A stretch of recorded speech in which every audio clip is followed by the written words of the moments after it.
What is wrong with giving money?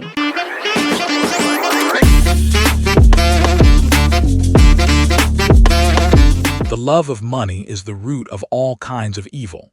The worker, in this case a church worker, is worthy of his wages. Both of these quotes come from the same letter written by the same man. If money were evil, then we would expect a warning for the church to stay away from it. One requirement involving money when choosing the right church leader is that they are not a lover of money. Not that they are penniless, without money at all. The Levitical priests were not landless and fully reliant upon the Israelites, but possessed 48 cities with surrounding pasture lands among the other Jewish tribal lands. Jesus received rich gifts at his birth, seemed to have rather affluent people, particularly women who surrounded him and supported him, and died with a rather expensive seamless rope that the Romans avoided tearing at his death because of its value.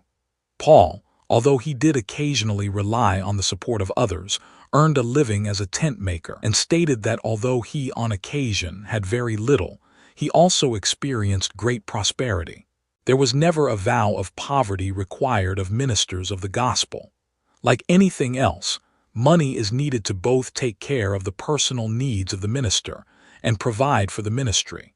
If the minister is struggling financially and constantly having to think about funding, it is going to negatively impact the effectiveness of the ministry.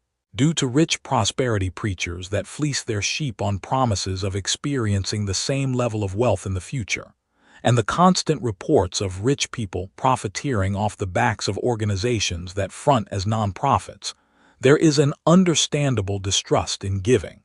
I have another previous video on the smaller scale and less scandalous practice of Christian mission organizations to manipulate their ministry impact to acquire more funding, which you can check out for yourself.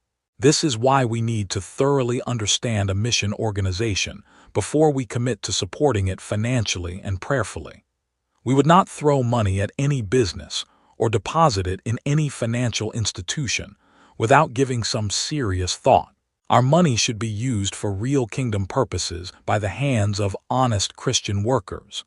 How do we test the validity of a Christian worker or Christian organization? Pay attention to their ministry updates. What is the focus of those updates? Are they always talking about a need for more money, or is it primarily ministry-driven? When requests are made for money, is it a real need? Has previous support gone to the actual need stated?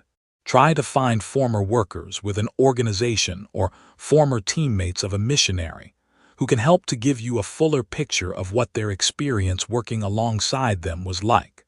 Speak with current workers and find out what they do and ask their impressions of the work. The absolute best thing to do is to take a month or two and spend time on site. Observe, document, and reflect. This is an opportunity to not only see the work is valid, but to also link your heart to the kingdom work itself. You are no longer writing a check and looking at a picture, but shaking a hand and sharing a meal with those you pray for and partner with. People tend to cringe when they hear a minister asking for financial assistance for a certain ministry cause. However, everyone understands from their own lives that money is a necessity. Rather than shrugging off yet another request for money, look at what ministry goal is trying to be accomplished. Is it Christ-centered? Is it gospel need-driven? Is it worth it? When people recognize a ministry need and gather around it, there is an excitement that builds as Christians come together to meet that need and produce real change. In the Old Testament, it was Moses and his efforts to construct the tabernacle. The Israelites were so motivated that Moses had to ask that people stop giving as the need was fully met. In the New Testament, it was a passion on the part of the Macedonian believers to see the needs of the Jerusalem Christians met to the point of giving beyond their means.